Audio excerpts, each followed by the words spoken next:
Good afternoon, colleagues, and thank you for having me in this InnoVlog. I'm mindful there are a few speakers after me, so let me jump straight into the sharing today. So my take on the topic today on digital educator of the future is really to share with us the evolution and the journey that we've taken in research as well as the teacher training in the digital age. And through this process for you to get a sense of teacher digital competency and how it has evolved over time. And really, I'm mindful that we have colleagues from the TA community here, colleagues from IHL and so on here. So when I use the term teacher, I really refer to educators at large. And when I describe the evolution, I do this in three overlapping phases of computer literacy, digital teaching competency or competence, as well as professional digital competence. So let me begin with the phase of computer literacy. So this is really sometime, I would say, in the year 2000s or so, where there were rapid and, in fact, massive investment in edtech. And on the right that you will see a picture there, which is really a slide taken off a deck from MOE. You will get a sense of what were some of the activities at that time, which really included core ICT training for all educators, for all teachers here, basic infrastructure building in all the schools. And you will also see there that the educational softwares, mainly you see a lot of CDs there, which you don't really see a lot today, right? But you get a sense, right, that this was what happened at that time. And we are talking about the period of, say, 97 to 2002, 2003, thereabouts. So where teacher competencies are concerned, teachers were really trained in what we call computer literacy. And that was really teaching the teachers how to turn on a computer, what a mouse is, how to navigate, search for things, do things. Basically, equipping them with the skills and knowledge to do their daily work, and that includes teaching. On the research side of things, we're also beginning to see very interesting projects of technology in learning. By learning, we actually don't mean the transmissive sort of learning where a lecturer and educator transmit content or knowledge to the learner in the didactic forms. But really, we're talking about tech-enabled, student-centered, constructivist type of learning. And just to give a few very prominent examples here, there is the SimCal project, which is mainly in math, that caters to learners of various levels. And this is largely developed and undertaken by researchers such as Jeremy Rochelle and James Caput from the SRI International. So there is a good, I think, over a decade of research, training, and scaling of this SimCal to the various schools in the US. And of course, there is the Model IT, which is in science. And the whole idea of Model IT is really for learners to model scientific phenomena and simulations, particularly so when they engage in scientific inquiry and experimentation. But that, the observation of teacher competency or educator competency during that time is really that if educators were using, say, transparencies, mainly for the processes of transmitting knowledge and content to the learners, then with the introduction of technology, it's very likely that they will continue to do so. So that was the observation at that time, which is why we have researchers like Larry Cuban, whom was a famous so-called critic at that time, and in a very famous critique piece that he had in ARJ. And that is really the argument of there is high excess of technology in schools, yet very low use. So his point was really that with the introduction of technology into education, there was very little impact on teacher pedagogies. There was also very little impact on enhancing student learning. And of course, thereafter, there were a lot of work in terms of promoting teaching innovation and pushing those innovations to scale and to sustainability. And that includes many of the work from like Christy Lee, a lot of the learning science folks, including myself, with publications with Professor Richie Kidd from NTU NIE on integrating ICT for sustainability. So here in Singapore, we do have a teaching innovation as well at that time called micro lessons.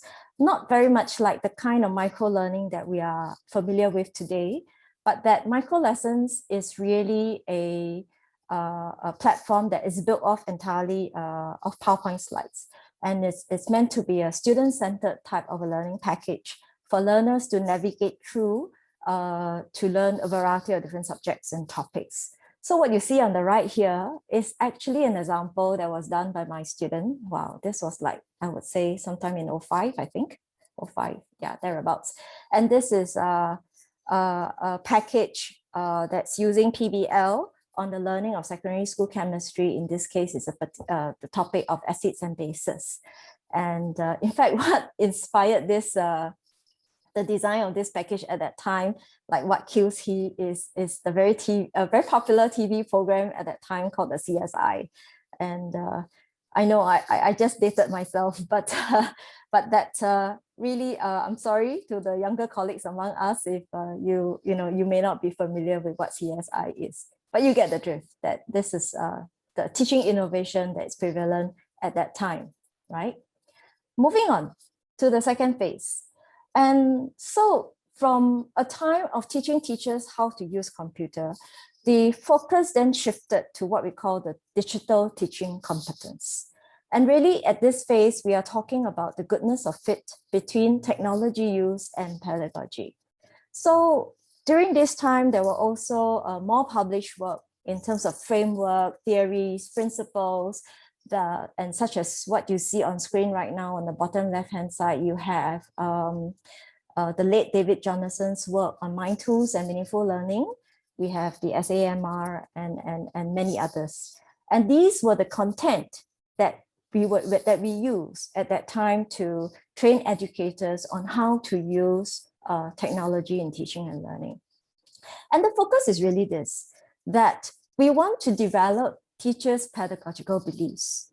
And that if teachers' pedagogical beliefs were built on notions of active learning, notions of student-centered learning, where learning is to be constructed, then the use of technology would naturally come in to support such processes.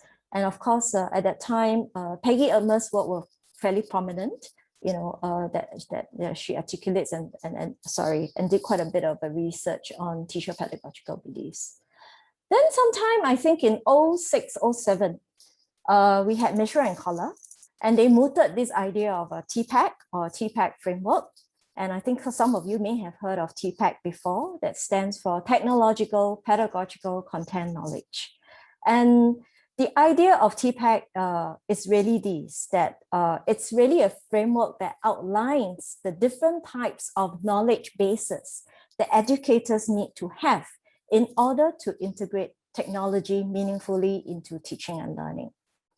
So if you were to look at the bottom right-hand side of the TPACK framework, really very quickly, TPACK was built off Lee Schuman's idea of PCK, which stands for Pedagogical Content Knowledge, or what some of us in the fraternity knew it as disciplinary teaching. So the idea is this: there are different types of content out there. And for the different types of content, there are certain pedagogies, which is known as PK, that are more appropriate for the teaching of those content. And for instance, in STEM, typical pedagogies would be inquiry and experimentation. In law and in business, using cases is fairly common. And of course, all of us, or many of us, know that PBL originated from Medicine Ed. So the idea that Mishra and Collar mooted really was that teachers need to have one more knowledge base, and that is TK, the technological knowledge. And in knowing what are the tools and what tools can do, such knowledge when integrated with the PCK, can ensure meaningful integration of technology. Okay, so that's really the idea of TPACK, and that in fact TPACK is still a very relevant construct today, that whether it's in teacher development or whether it's used as a design framework for technology enhanced lessons, right? So moving on. So again, we have some examples here. So what you see on the left is Perusall, developed by Eric Mazur and a team of folks from Harvard. And really the platform of Perusall supports, we talked about pedagogies, right? In this case, is peer interaction and peer learning. On the right here, you see is Knowledge Forum, very popular. And in fact, there is a Knowledge Forum community in Singapore as well. And Knowledge Forum as a platform is used to support the pedagogy of knowledge building, right? And of course, many of us here as educators, we use a variety of different tools such as Miro. Very often we get our learners to discuss, to problem solve, aided by visualizations in Miro. Many of us use Padlet here, either to get our learners to contribute ideas or to brainstorm.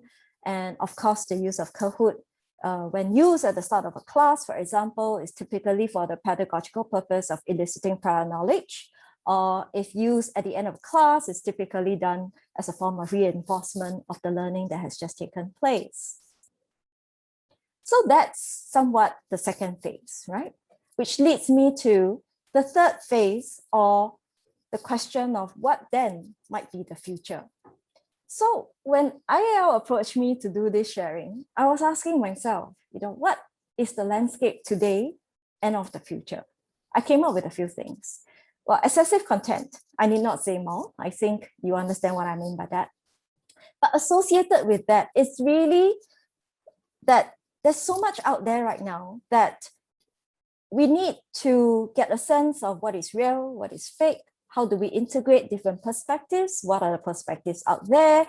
To what extent these perspectives will bring us? And how then do we shape our learners along this trajectory? So this idea of digital literacy, if I'm using, and I'm using the term digital literacy here broadly, right? And of course, there's this idea of analytics.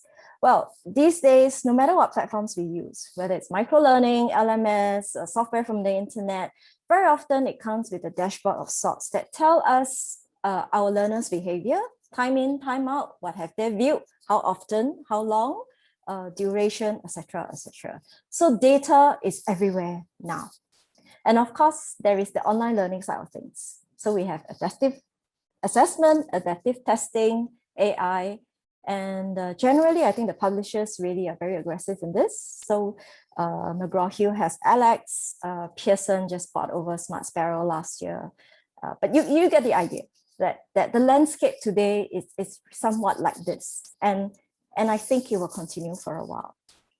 So my sense of this idea of educator of the future, it's really, I think that from a competency point of view, I think there is a broadening beyond teaching. What do I mean by that? In teaching, very often we get our cues, whether it's auditory or visual in class from the learners, we get the cues from feedback, right? But these cues help us to plan and inform our next instructional activities. But that I think there is the broadening there, in that educators now and of the future need to be able to draw data, read data, and to interpret the data for the same purposes of helping us to plan and navigate our next instructional moves. So, and you can imagine in this process where there's a lot of data. So that's also where the digital literacy side of things come in, that informs us what are the views that our learners have appropriated, how are they advancing those views, and how do we come in to shape those views, right? So really, I think that's some extent of broadening there beyond teaching. But that's my view, and it's anecdotal. So what I did as I prepare for today's sharing was that I did a sweep of the literature. And I found two propositional pieces. So this is a fairly new idea in the literature. And I found this work from Louise Starkey. She has published quite a fair bit in online learning side of things. And Louise Starkey talked about or coined this idea of professional digital competence. And essentially, her proposition is this, and that is the educator of the future needs to have the ability to work in the context of a digitally infused education system. And what does this ability lead to? It really essentially is to orchestrate student learning. And you see on the right here, this is a figure from Starkey's paper. And if you look at it, there's the teaching component, which we can liken it to TPACK. There is the managing digital learning environment, including the data analysis side of things, which are somewhat similar to my views. And of course, there is this other idea here of participation in professional learning networks, which, well, it's arguable if, you know, if this is new or not so new, right? And then there is this other framework that I found. And this is from Falun in ETR&D. ETR&D, as some of us may know, is one of the top EdTech journals as well. And if you were to look at the framework, the core of it is TPACK. It's still TPACK, right in the middle, right? And if you were to look to the right, then you would see personal professional competencies, somewhat similar to what Starkey has proposed, which is really to participate in professional network, professional learning. What is different from Starkey that Falun has is really what you see on the left, and that is this idea of personal and ethical competencies that educators of the future need to have. So to unpack that a little bit, it's really this idea of exercising digital citizenship, ethics, judgment, when using tech tools, when you know, assessing a variety of different content and information, a little bit like what I described earlier about digital literacy. And also this idea of managing personal presence, safety, and well-being. So Falun's argument is that, you know, as educators, we not only need to practice these ourselves, these competencies ourselves, but also to model them, you know, to the students who come through us. So these are some of the early propositions, I think, of what might make, in terms of competencies or competence, of what educators of the future need to have. So let me close with these final remarks. Technology has been evolving, and they will continue to do so. And hence, when we talk about technology in education, in the same vein, it will continue to evolve. And therefore, we as educators, and particularly educators of the future, we need to embody a learning to learn disposition. And also, the next point is that, you know, from my description of the phases of how competencies have evolved over time, it seems to suggest that, you know, that competencies keep increasing over time. And this is where I think I like to encourage the community to consider competencies in a team, rather than to have all of that or to see all of that in a single person. And if you were to link this back to what Starkey and Falun has argued for, and that is really for educators to continue to learn by participating in professional networks and professional communities. And last but not least, it's very easy, you know, when talking about tech, to see what's new and what's fancy out there. It's a little bit like what some of us, you know, will keep changing handphones when the latest model will come out, right? But that I like to encourage and perhaps even remind us, you know, as educators in the community, that we need to focus on the human in the learning process, and that the role of technology here is really to see how the human and the human learning can be enhanced when technology is being used. And with that, I thank you very much for your kind attention. Thank you. Thank you so much, Wei Ying, for your sharing again.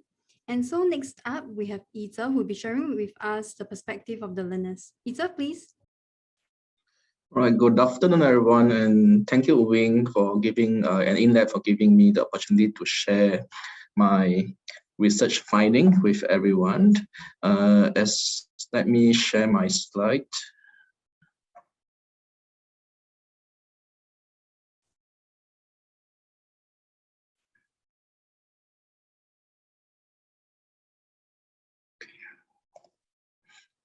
Right, is my slide showing? Yes. All right, great. Right. First, I would like to thank Wei Ying for giving us a very insightful presentation on the evaluation of teacher digital competency. It kind of like bring me back to my schooling day when the teacher still uses transparency, how I first learned how to turn on a computer, and so basically bring back a lot of memories. Right. So for me in this presentation, I would like to share some of the findings from a study called the Adult Learner Perception of Online Learning. And back in early last year, when the COVID pandemic hit Singapore, and when the government implement the circuit breaker, all the courses basically, or the classroom courses come to a stop, and they are forced to go online. So our research team in IAL basically thought, in IAL, what are actually the impact? What has this transitioned? How has this transition affected our learners? And when we are writing the proposal for this study, we are thinking, why should we only look at IAL? Basically, we should look at all the learners.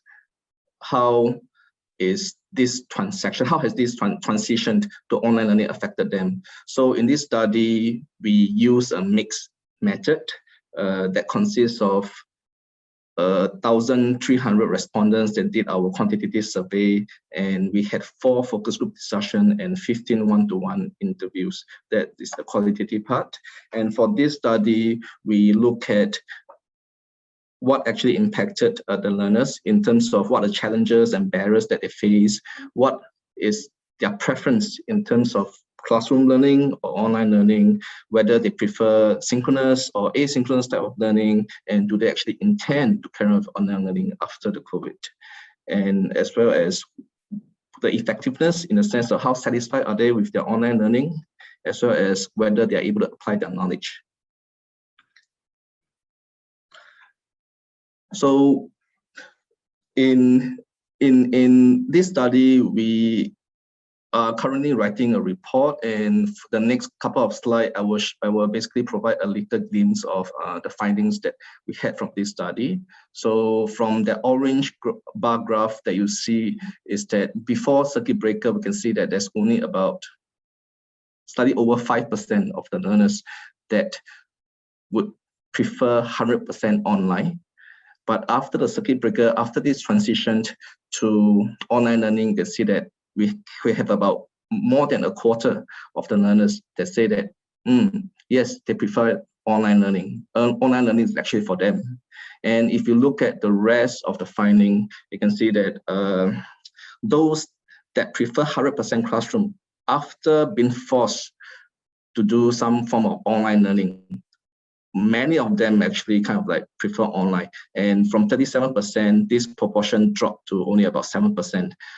Now say that they would prefer 100% classroom. You can see that basically online learning is preferred for most of the learners. They will prefer some sort of hybrid, which kind of like suit them. And why is that so? Firstly is that we can see that the benefits of online learning, a majority of them, about 88% says that they like online learning because it's convenient. Because they did not have to travel. All right, they feel relaxed in a familiar environment like home. So what I have on the right bottom is some of the statement that our interviewers make. So it saves commuting time for me, which otherwise would be really so inefficient. So basically this learner basically mentioned that he would prefer online learning because he won't be so tired. He won't be going home at 11 after lesson, especially for adult learners. They will only attend learning after their work. Another learner basically stated that instead of traveling, I can relook at the lecture notes and then do my own self-study. So kind of like online learning basically provided them with more opportunity to study on their own, give them more time to do other things. However, we can see that there are also concerns for online learning, is that there are lack of interaction among classmates. About half of the learner mentioned that, as well as lack of interaction among the facilitator and the learners. About 43% mentioned it. And about 33% of the learners mentioned that there are many distractions from their environments that they are in. Yeah, although they feel relaxed, but at the same time, they may be distractions like TV, crying children, constantly looking for food, right? And the use of technology also poses some challenges like screen fatigue. My own personal sense is that if I'm in a Zoom meeting for more than 2 hours, I'll be very tired. What I realized is that at home, when I had a Zoom meeting for over 1.5 hour, 2 hour after the meeting, basically I would just lay on my bed. Yeah.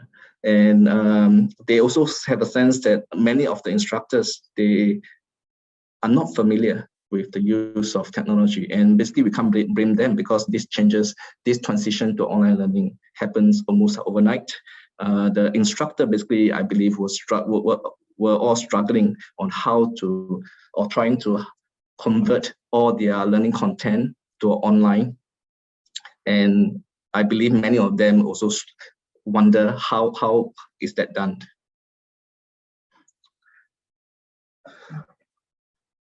So previously, before COVID, we can see that in a classroom setting, classroom environment, basically the instructor or the trainer, educator, interact directly with the learners, right? But then because of this transition to online due to COVID, said that there is an intermediary, which is the online platform, be it they use Zoom or Microsoft Teams, right?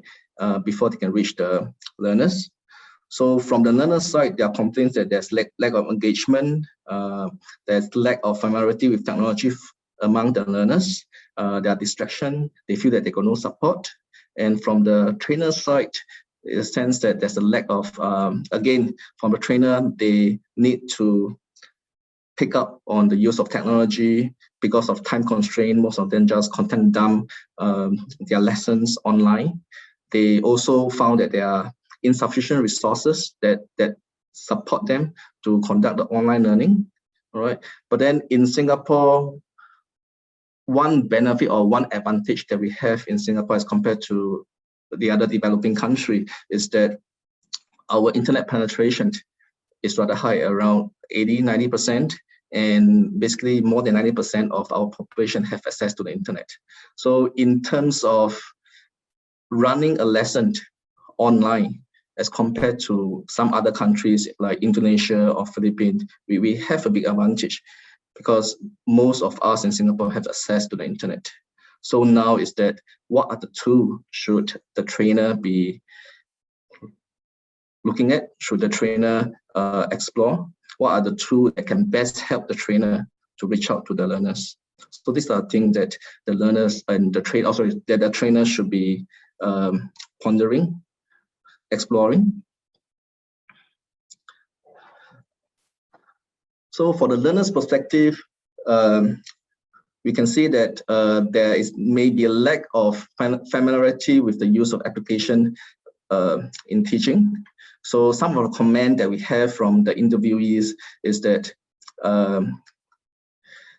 she encountered technical issues and thus extended the class by about 30 to 45 minutes, which I believe this does happen. Recently, there's this case of this maths professor from NUS basically had a 2-hour maths lecture that basically is muted, he's muted. So basically the student trying to contact him, but is not able to, and basically give a 2 hours silent lecture. So that's one thing, is because he's not familiar with the technology. He did not basically look at the other messages. He did not try to interact with the learners. Right. So one thing is that from the online platform, what I believe is that whatever that's happening in the classroom, or the pedagogy that that is happening in the classroom should carry on, should insist, should persist. But what is that the lecturer should make use of the technology to complement and to reach out to engage the learners. So next is the engagement of the learners. All right.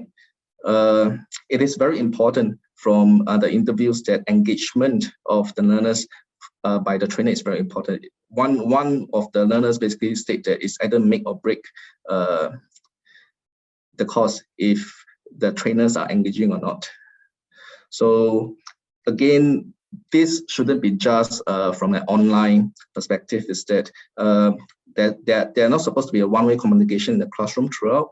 So it wasn't just one person doing all the talking. So it will be quite similar for classroom setting in the online setting. So both, basically, there should be two-way communication with the learners and the trainers. So providing support to build the learner confidence. Yes, first of all, the learners, some of the learners, they are not familiar with the technology environment. So the trainer should be coming in to provide them with support. They should let the learner know that they are with them, although they are not there physically, all right, but the trainer is supposed to let the learner know that, yes, I'm listening, all right, I will provide help and support. So in terms of any questions, the learners expect quick response from the trainer. This will not only help build confidence, but also this will basically help to build the confidence of the learners in the technology environment. Catering to the needs of the learners. So one major concern of the learners is screen fatigue. So again, many of the learners basically say that the session shouldn't be over 2 hours. All right. So the trainer can consider using asynchronous type of learning. So whatever that can be recorded, they can record and basically send it to the student as be it a pre-course study material or a post-course study material. So basically during the lessons, during the online lesson, it's more of a form of interactive question and answer and clarification from the learners.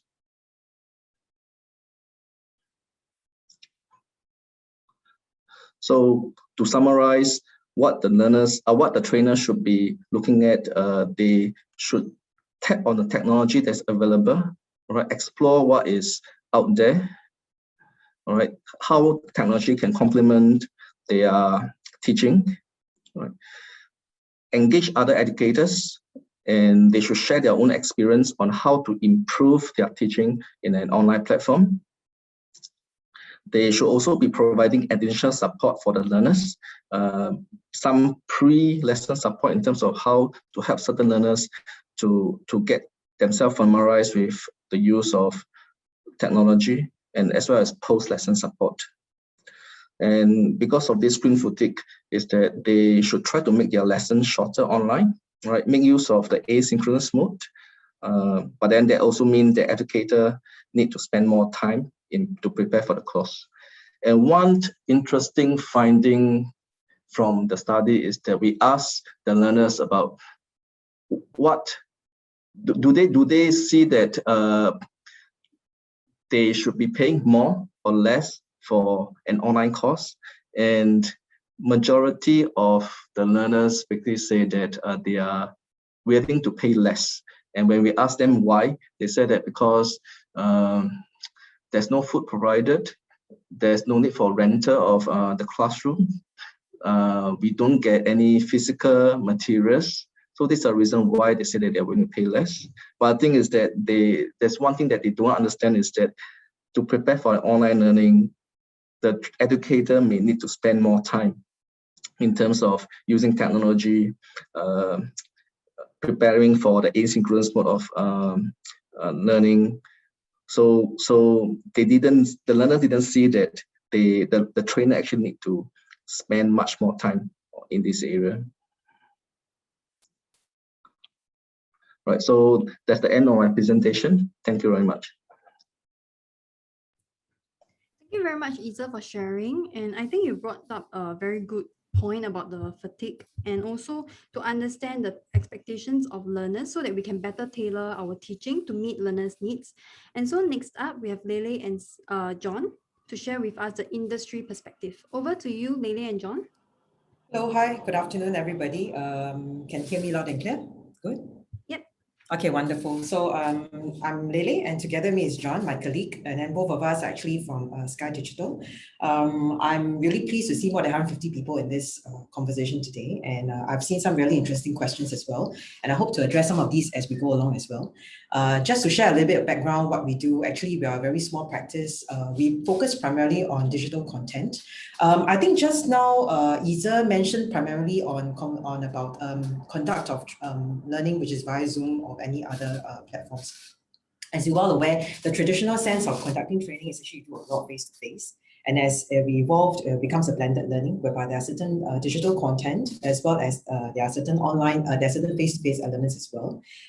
As a result of COVID, actually has hastened up the whole entire movement towards face-to-face, or rather a digital kind of way of presentation of doing learning. I'm actually going to primarily touch on the fact that you are looking at asynchronous learning, which is basically you are actually come up with learning packages. And the digital space right now, a lot of them are actually looking at the blended whereby there is actually, you can conduct training via Zoom over a limited period of time, or you can actually let the trainer do their self-learning anytime, anywhere, and at their own pace as well. So this is a very major movement, especially right now, post-COVID. Singapore is a very unique position.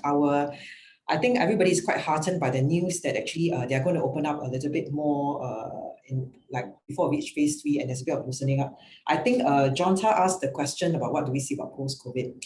Yes, we have opened up to allow more people to go back to work, a bit more face-to-face, social and stuff. But the reality is a lot of the places around the world are not like that yet. So we speak to those in the multinationals. Some of them may have been telling you, actually in other parts of their offices worldwide, they are still very much working from home. And this will be applicable to their companies throughout, regardless of the government's policy. So to a certain extent, we will definitely not go back to the pre-COVID days. It's a matter of that you have tasted a certain food, you have tried a different thing. And Isa has mentioned to you, the learners right now, they have tasted that it's actually viable to do online learning and to be able to learn online and to learn at their own pace at their own time. Once you have seen it, you have done it, you think it might work, it will work for you. And after that, that's it. There's no turning back. So I think the whole movement that IEL is really trying to push towards is really trainers as yourselves. Can we then think beyond the fact that you can actually look at face-to-face training, even blended approach, and to really ask yourselves if you really want to go fully digital, in what mode, in what form you really want to do. So just back to ourselves, what we have done as part of, as a community within IEL, we have actually worked with them to develop the digital content framework, and also of course, some of the programs that has incorporated with micro-learning, these are the ones that we have actually assisted them as well. I'm going to run through very quickly with some of these, which you might have known, and just bear with me as I run through it. You would have known that Coursera is going for IPO quite shortly. It's a very exciting news in the tech world, simply because it's the very first time open platform will be going for IPO. And actually, over the past few weeks, another exciting news actually, you saw that Google and Coursera, they're going to launch certificates. It's only priced at $39, and the model is actually very interesting, whereby they tell you it's $39 throughout every month.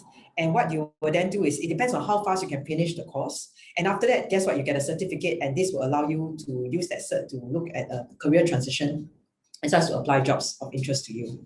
So in the past, the model for a lot of the content providers is actually for $39, you can access to particular content for a certain period of time. And this is the Coursera model. Vis-a-vis, let's say, for certain models whereby you access directly to a library like the Harvard model. But this is the first time whereby they tell you the faster you finish, the faster you get your cert, and the lesser you will pay. So it's quite an interesting model. But the IPO is also very interesting because everybody's waiting to see how much will they really raise in their listing.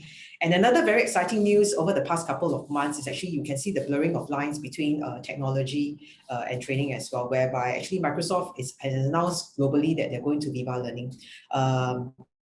is actually quite interesting because post-COVID, a lot of the materials we have seen online will be telling you things such as the blurring of lines between your technology, your productivity tools, your training tools and the training platforms, as well as even the work that you need to do as well. So it actually shows that in the past, the industry is industry, technology is technology, training is training, but now actually everything is all immediately amalgamating, coming together. So then it raises a question of how do we all sit comfortably and in this part of this whole ecosystem. This is something that also is very, very coming up very strongly. I'm talking a lot more on technology because technology does make an impact on the way learning, given the fact that Rebecca has mentioned from the onslaught that technology is one of those key things that you've seen evolving over the past decades, right? And now we're actually reaping the benefits out of it. There's this whole idea behind the no-code movement whereby in the future, technically you don't even need to know coding in order to be able to code. So actually there are things whereby you can start to code on your own. Within a day, you can come up with an app. And you don't need to be a programmer. Of course, the programmers will balk and say, no, cannot be, right? Yes, certainly, but it allows people to have a little bit of a glimpse of what they can do in technology. And this is actually how accessible technology has become as they move on.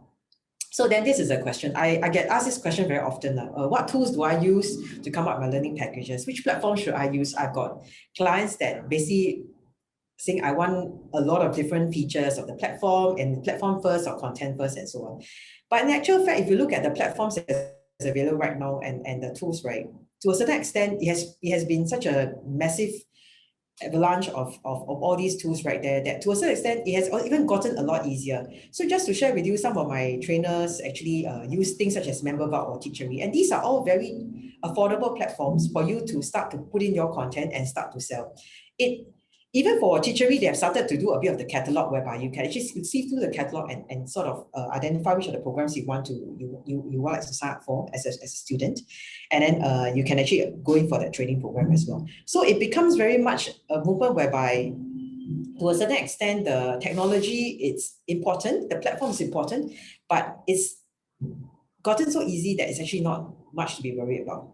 So then the question is, as a trainer, where do you really sit in the midst of things? You are not a technologist, you're not an industry, you're a subject matter expert, then you are able to synchronize and pull the content together. I always say that industry expert may not be able to teach. And this is where you come in to bring your learning pedagogies and so on.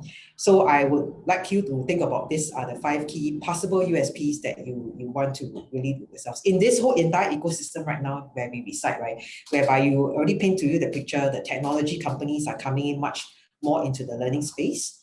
You also have those which is actually in the industry that's coming more into the learning space simply because the academic way of teaching has not allowed them to come up with very useful,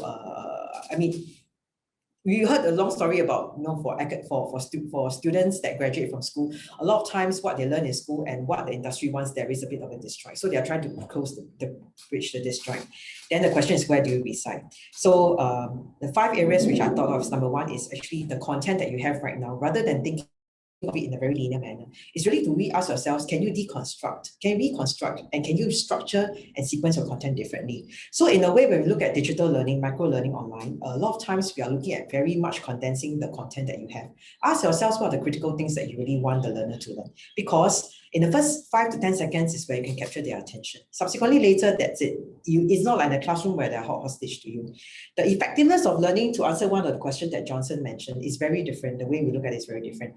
But at least you know very much the retention, the interest level is there, because if this content is repeatably being assessed by the learner, it means that there must be certain things that is actually very useful. Example, if this person needs to learn something about contract, and maybe rather than remembering a class that he attended a few months ago and looking through the materials, if you construct your content such as a micro-learning style, whereby actually he can go to the relevant section and do a very quick refresher, this actually, the effectiveness will be much more useful than him attending a classroom training.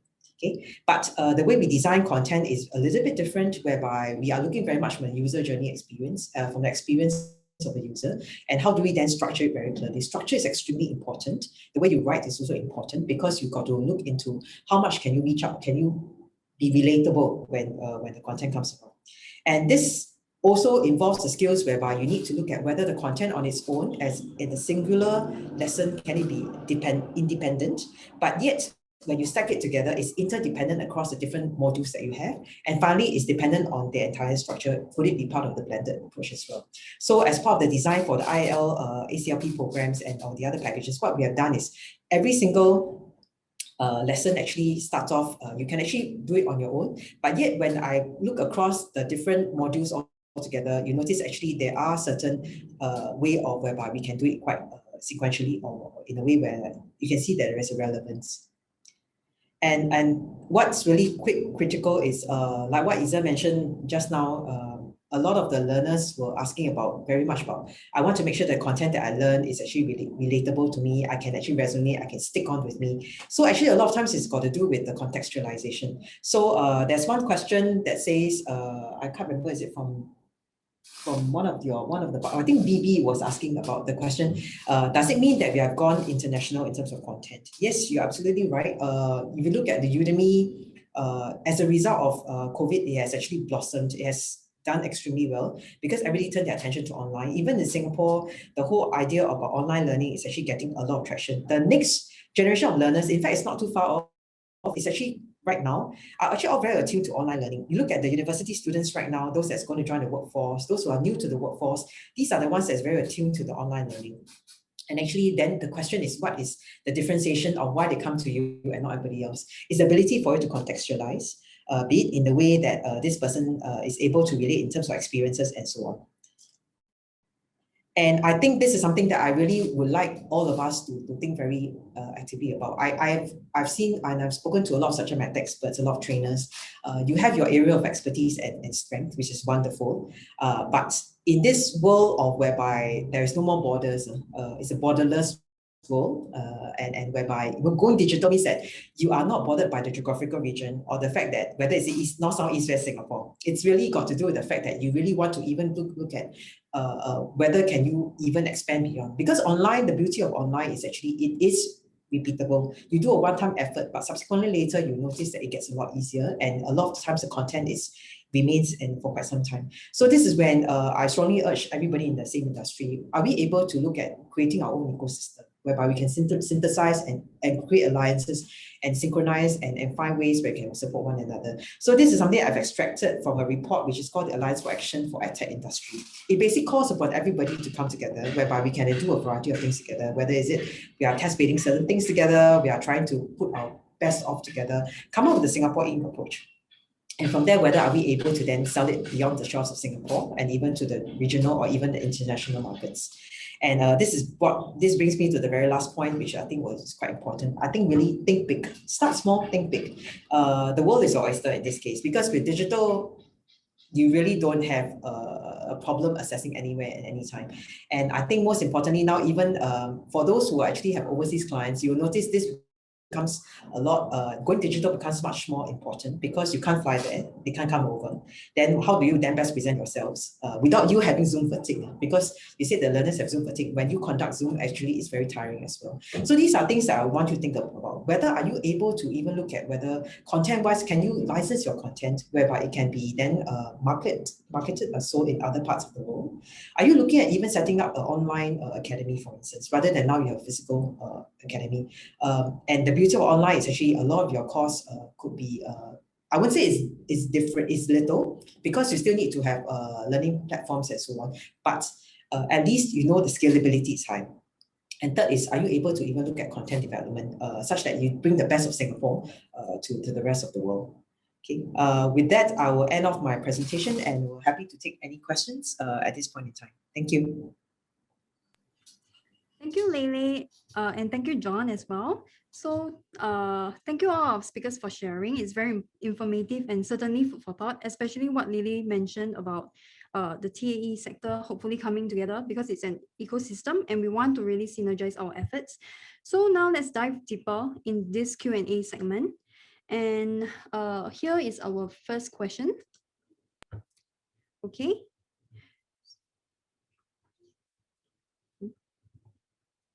All right, so,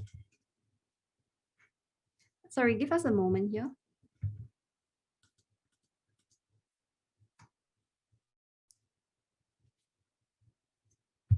All right, let's ask the question. It's open to all our speakers. So with the rise in AI and adaptive learning, is AI learning actually able to replace educators in the future? And I think this point relates back to what Wei Ying was sharing to us about how, we really need to focus on the human element of it. But then right now, the hype is really all about AI, adaptive learning. So is this a foreseen reality?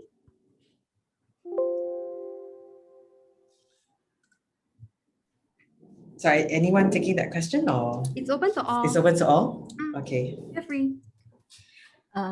Since Wing mentioned my name, it feels like I'm arrowed to take it first. I'm just kidding. Really, I think the question here is, what do we think the role of educators to be? Before we can answer this question, if AI can replace educators, and that if we think that the role of educators is to transmit content and transmit information in that sense, then I'm afraid way before AI and adaptive learning and whatever not, that role has already been replaced, isn't it? Because we've got lots of content now everywhere, in all forms, in all modalities. So I think the idea here is really what do we think and foresee educators to do? I mean, at the top of my head, a few things come to my mind.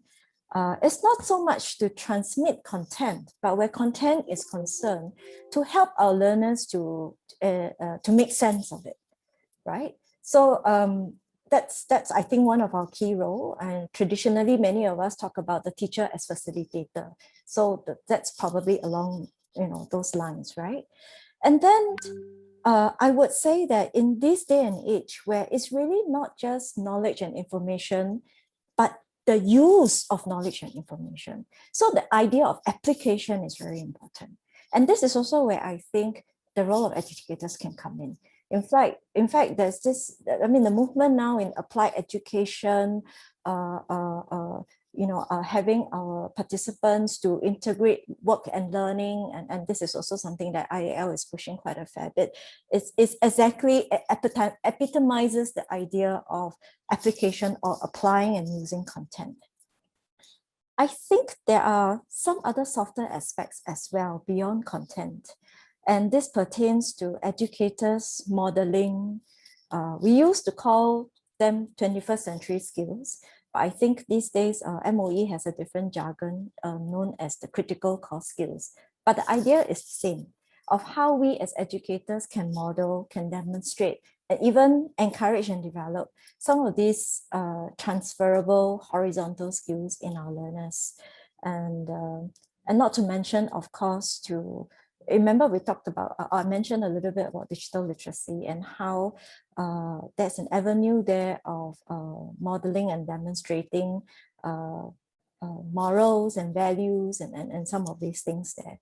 So in all, if an educator's role is to do this many things, then I think it becomes quite obvious when we look at if AI or adaptive learning can replace educator.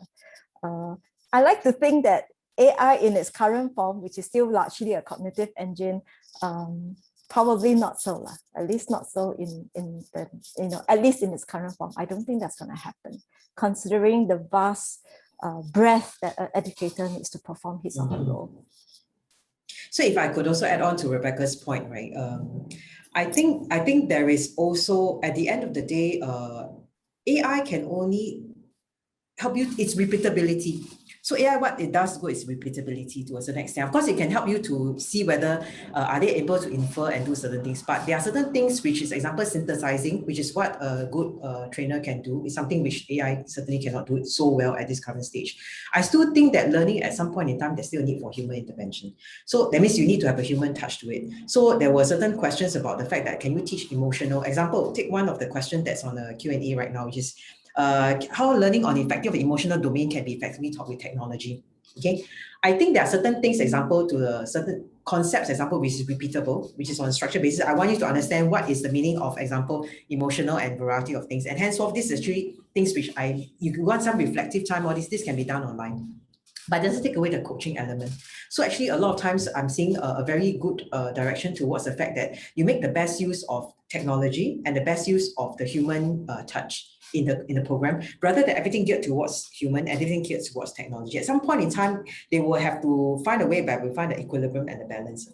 But certain topics whereby I find it, which is a bit more structured, as well as things which are repeatable, things which are things that you need to know because it's informational downloading. Those are extremely good for online. Then the part of synthesizing, Rebecca is right. There's so much information available right now.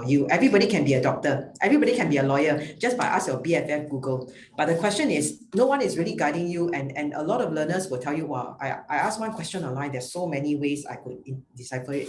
Is there someone who can guide me to tell me that this is actually maybe the most optimal way? And this is the role of what a trainer like you can do, because you bring along your experience and expertise and the fact that you have got a wealth of knowledge around this, right? And then you tell them, in my perspective, or for example, in this particular topic called leadership, maybe this is how you can bring forth certain things. So certainly, it doesn't mean that online learning is only meant for very technical things, which is the pure downloading or like no technical. It can be for the softer skills as well. But the thing is, the trick for softer skills, we have to look at different aspects of the softer skill. Certain things really need a face-to-face, be on a Zoom or either a physical face-to-face, then you need to as well. Example, we have client that it's actually in the space of medical, and medicals are certain things that need to see verification to test you as an assessment. That one you certainly need face-to-face, but it also can be online, because I can be doing the video call. I do a demonstration to you on a video call as well.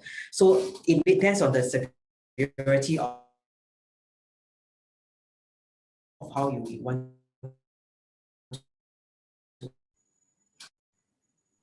to ask more questions, or we just go through the Q&A. Okay, sorry, Lily, we are losing you. That's available right now. Okay. We lost you for a bit there. Sorry, can you hear me now? Yeah, I was just asking. Okay, is it okay now? Yep. Okay, so you can move on to the next question, or? Sure. Thank you so much. Maybe I can just add on. I mean, as long as we have such technical difficulty or technical difficulty, AI will never be able to replace a trainer, because halfway through a lecture, basically it just lock off. It won't be feasible. And I totally agree with Wei Ying, is that it is basically the role of the trainers, where it's not just delivering content, but help the learners to make sense. So as long as the AI is not able to pass the Turing test, where basically whether the machine, whether a human can tell the difference between a machine and a human, as long as they are not able to pass it, I don't see a possibility of AI being replacing an educator. But I see AI as a complement to help the trainer in their teaching, to help the trainer how to make sense of their content to the learners. But then if, let's say, one day if the AI basically pass the Turing test, it will be another story. Yep. Okay, thank you so much. It's a very in-depth answer. And so the next question we have is actually, how have learners' mindsets shifted? So this is in regards with what Ita shared with us just now. So what should educators be prepared for in view of learners' expectations? Actually, I find that post-COVID, right, I don't know, I find that myself it's actually a lot busier at home when I'm working from home as opposed to in office. I think office, because there's certain downtime, I can speak to colleagues and all those. So if I look at it right now, a lot of people are very instant, everything that's instant. I want it at my fingertip and you know, the kind of stuff. So when we design things for online, actually a lot of times it's actually you don't have time to brew the food. You just got to go straight to the point and just say this is what you are expected to learn, because the attention span is so short. So I realized that the learners have really changed in such a way that attention span is extremely short these days, and they want you to be able to answer my question and just tell me what it is as it is. And in the case when we look at asynchronous, it's really very much of them saying that actually I want to be able to find this information right now. So clarity is extremely important. I think the new learner these days, I almost never hear anybody say that they don't do online learning. Everybody over the past more than a year, in Singapore, at least, if not the rest of the world, they have all gotten used to it. The question now is, we keep talking about fatigue on Zoom and everything else. Then it's a question of trying out a variety of combination. But to be really honest, face-to-face can be quite fatigued too. Oh, yeah. Maybe the other two, you have other things to add?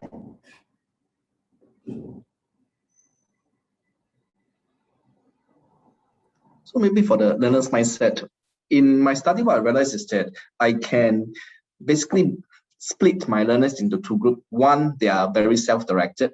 So if they encounter challenges, they basically will find ways to overcome the challenges, overcome the barriers. So basically, they have a very positive mindset. When they sign up for a lesson, they enroll in a course, basically wanting to learn something. So whatever challenges they face, they will find some way to overcome them. Then the other group is basically the not so self-regulated, self-motivated. Perhaps the company kind of like force them to attend the lesson.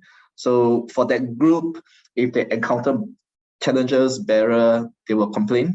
They will expect a full support from the educator. So from the educator perspective, is that they will need to support, be it the learners with who are self-directed or learners basically they're not that motivated, to help them build up the confidence, to tell them that yes, they are there for them. They would be able to answer their queries, their questions. They are there to basically support them throughout the course. I think that's one very important or key finding that we got from the study. Yeah.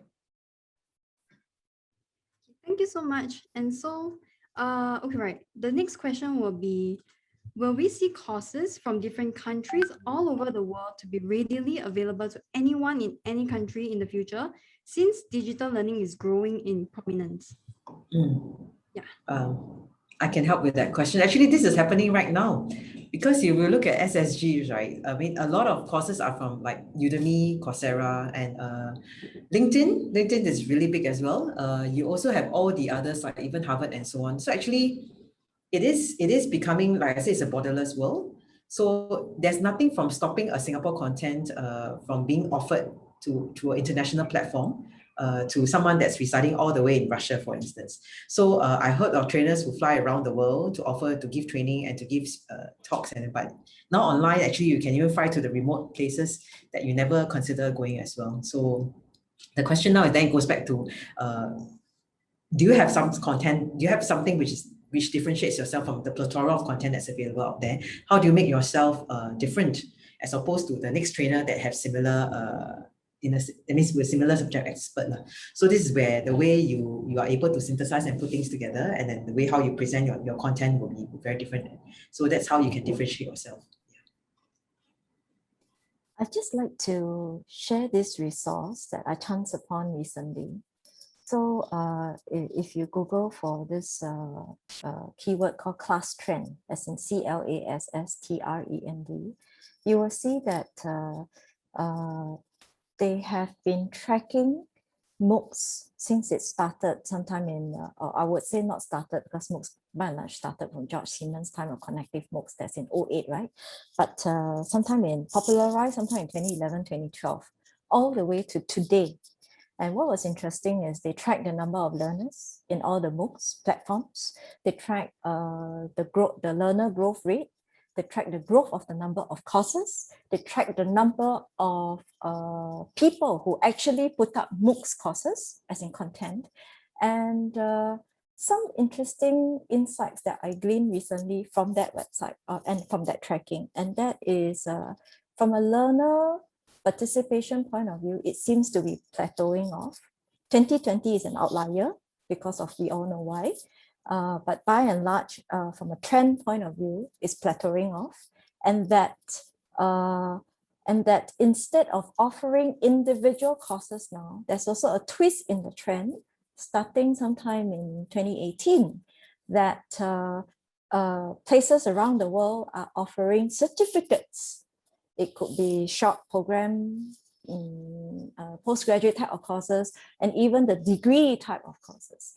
So I think I just want to share with the community, there's this site out there that's actually tracking MOOCs which is by and large online content, right? Mm-mm. And how it has been growing over the years. It's quite interesting thing to Yeah. observe.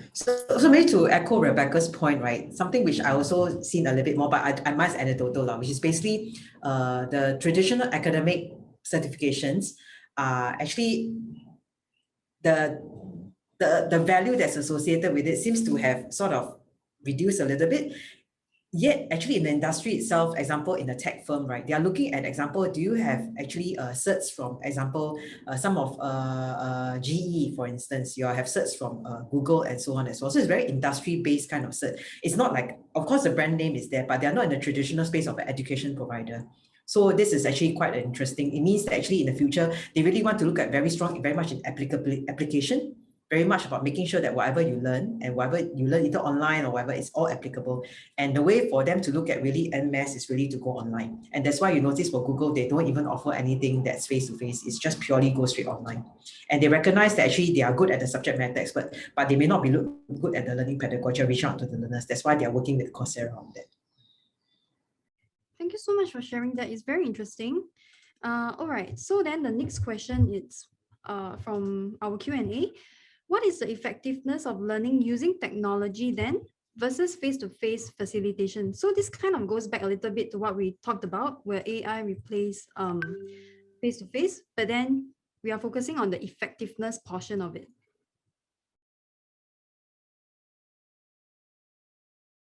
So anyone can feel free to answer.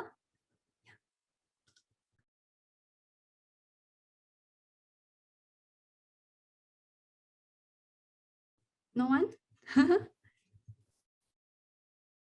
Okay, I'll try because I'm hesitating because I'm not really sure what is being asked here.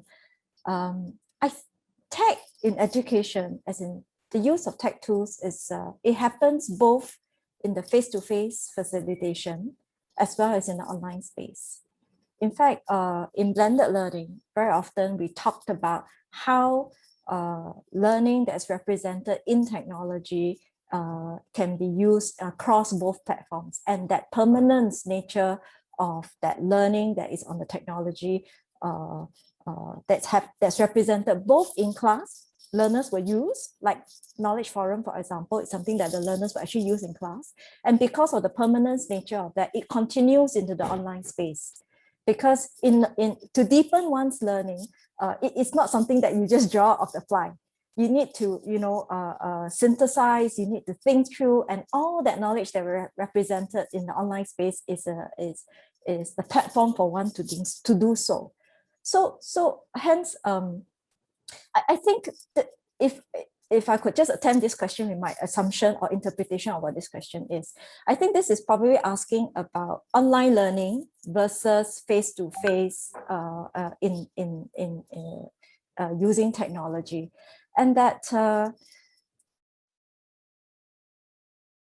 I'm going to give a very cliche answer, and that is really it's not about the mode. I mean, it's really about the design, the pedagogy, and the appropriate use of technology in class as well as in a face-to-face. So the mode is really just a platform for us to put all of these ingredients of elements together. So someone wants to take over the answer. This I mean, cliche as it might be, is really what I believe in. I mean, you could sense that, I think, in my sharing. Yeah. That it's really all these different components coming together that lead to learning outcomes. So I sorry, Isa, you want to go ahead first? Oh, okay. I struggled a bit when I see this question or this word effectiveness. Is that when for my other research, because I look at workplace practices, job quality. So when I look at effectiveness, immediately I would think of the skills they have picked up during all these lessons. Do they have the opportunity to use it? So it's not so much of whether it's face-to-face or the use of technology. Is that after this course, do they have the opportunity to apply the skill? From my own personal experience is that if I go for a course, it could be the best lecturer, it could be the best platform. I basically kind of like absorb maybe 60% of the course content. But if I don't get a chance to use what I've learned to apply the knowledge, after a while, I will forget everything. So in terms of effectiveness, if I'm to measure, basically, I will be measuring whether I get a chance to apply what I've learned. And I thought that is rather important. Of course, basically, in terms of the pedagogy, in terms of if you use Kilpatrick model, basically the level 1 and 2, they are important as well. But then in terms of application of skill, will be more on the level 4 part of Kilpatrick. I thought those are also important, but not so much that has been looked at currently. So just to echo Iza's point, level 1 for Kilpatrick satisfaction, right? And level 2 is actually somewhat that's effective. There's a bit of transference and learning and so on. It's not fair to say that face-to-face facilitation would definitely be more effective learning, because Iza is absolutely right. You could be going for a 2 days program. You have been downloaded information, but you cannot demonstrate. Yes, there could be role play, there could be certain scenarios that's being panned out, but yet you cannot apply. Online learning, actually, typically what we do is, if for asynchronous, actually there are things you can incorporate as part of the tools. Example, assessment, quizzes, including reflections, including case and all those things. It's just done in the digital form. If you're talking about application, then it's about what is it that you take away with. So even for classroom, even for technological related training, you can give them toolkits. You can give them actually playbook templates, things that they can use and subsequently hopefully apply as a result of them going through this. I think what's really important is actually it allows them to refresh at any point in time, because, example, they would have gone through a module on how do I do public speaking, which is a very soft topic, but then you let them take away, for example, these are the pointers you want to think about before you plan and after you plan, and these are the case studies, and then they can actually go online and see, actually, when I repeat that module that I've learned, hey, actually, these are refresher for me, I can do a quick refresher. Vis-a-vis classroom training whereby it's conducted months ago or even years ago, it may be a bit difficult to recall back as well. So actually, right now, the word effectiveness is very subjective. It's nothing to do with technology, face-to-face, it's got to do with, like what, again, I'm not trying to be cliche again, but Rebecca is absolutely right. It's how you design the whole package together, such that the person felt that the knowledge is useful, that they can apply immediately, and make them employable, or allow them to learn something very rapidly as well. Thank you so much. And yes, I do think it's a great question as well to again clarify on the importance of putting everything together, the design, the application, and that is the key. And so we will have time for one last question. And this question is, how important is culture in the whole ecosystem of teaching and learning? So, wow, okay, it's very lengthy, but yeah. For instance, there's a lot of debate on the role of educators as facilitators to trigger active learning and engagement. However, sometimes learners may not be inclined to participate actively. So perhaps due to their upbringing where they see teachers as a sage on stage, hence, is it more of a concerted effort where cultures should also be changed, where everyone should see themselves as a contributor to the body of knowledge? Yeah. Anyone?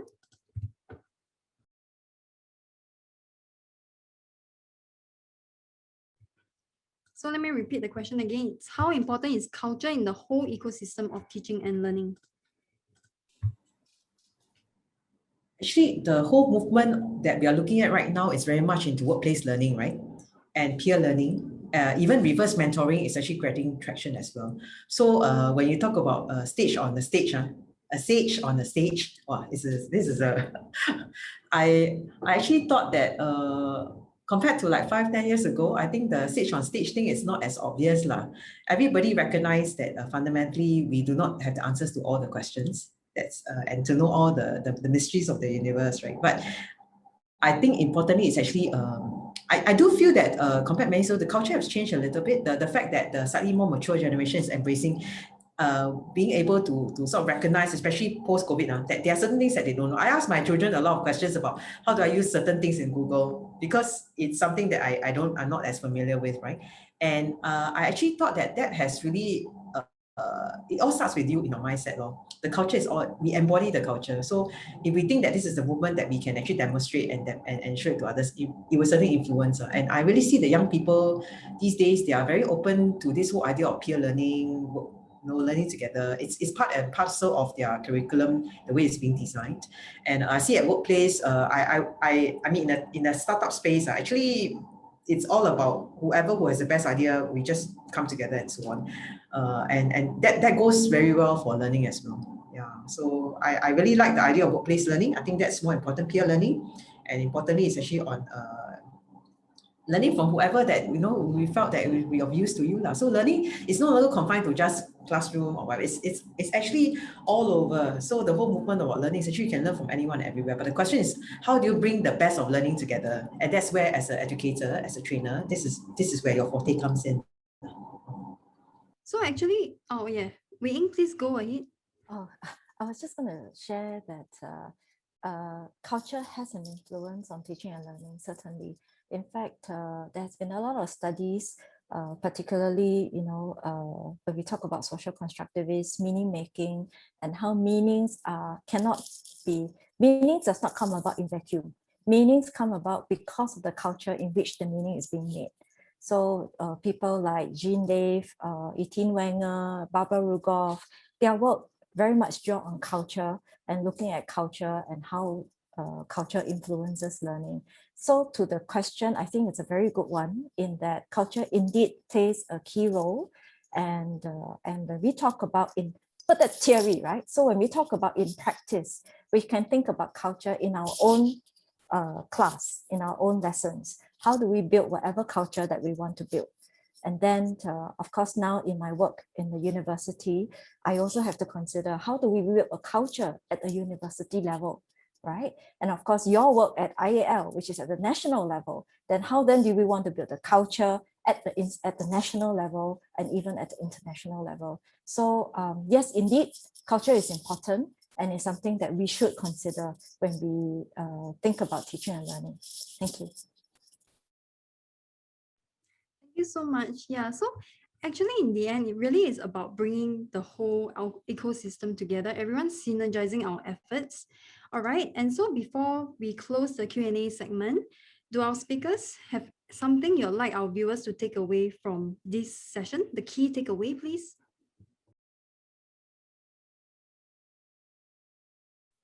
I'm assuming that we are going in the order of this of how we did this the sharing. So I'll go first. Quick one. I think back to my point in my final remark that I think for us as educators, we really need to embody learning to learn disposition. Right. As we know, the world is constantly changing, and especially the COVID-19 pandemic has accelerated this change, and we won't be expecting to go back to what we used to be. In my opinion, is that I believe we will need to embrace technology, dare to try out new technology, dare to try out new things, and also be forgiving, because while you're trying out new things, there may be hit and misses. So you need to be forgiving and be daring. For me, I really like one of the sentence that Rebecca mentioned earlier, which is about orchestrating the students' learning. I think if you think of yourself, you're the orchestrator, and then this is the entire band that you're working on. How are you going to make sure that instead of producing noise, you produce a beautiful music? And this is actually the strength that you as an educator can do. And and I think this is extremely critical. Like I echo what Rebecca and Waiter say. You have to try. Because to me, this is inevitable. I see the trainers telling me that, why don't we still go back? Oh yeah, it's opening up right now. I can go back to classroom training, wonderful. But really, like I mentioned earlier from the onslaught, we have already gone this far and there's no turning back. So the question is, would you still want to go back? If you're going back, will the trainers go back with you? That may not be, but that's something you think about. Then this is the role that you can play that's differentiated as well. Okay, and anything from John? Otherwise, we will conclude this session. All right, okay. And so we are at the end of today's session. Thank you so much again to Wei Ying, Ita, and Lele and John as well for sharing with us your work and also your knowledge, for giving us your valuable insights for us to take away and consider. So, and thank you to all our viewers as well for giving us your time and for asking questions too. We hope you have enjoyed this session. The recording for this session will be up on IAL's website, so do remember to check them out later. And before we go, may we trouble you to help us complete a short survey so that we know how we can improve and also what topics or speakers you'll be interested in for future sessions. The survey will launch as soon as you leave this webinar, or alternatively, you may access through the QR code here on screen. Also, feel free to check out INLAB's upcoming events as well. The information is on our next slide. We'll leave these slides up for a few minutes so that everyone have time to take note. And with that, we're signing off from INLAB. May everyone have a good rest of the week. We hope to see you next time and take care. Bye-bye. Bye. Thank you, everyone.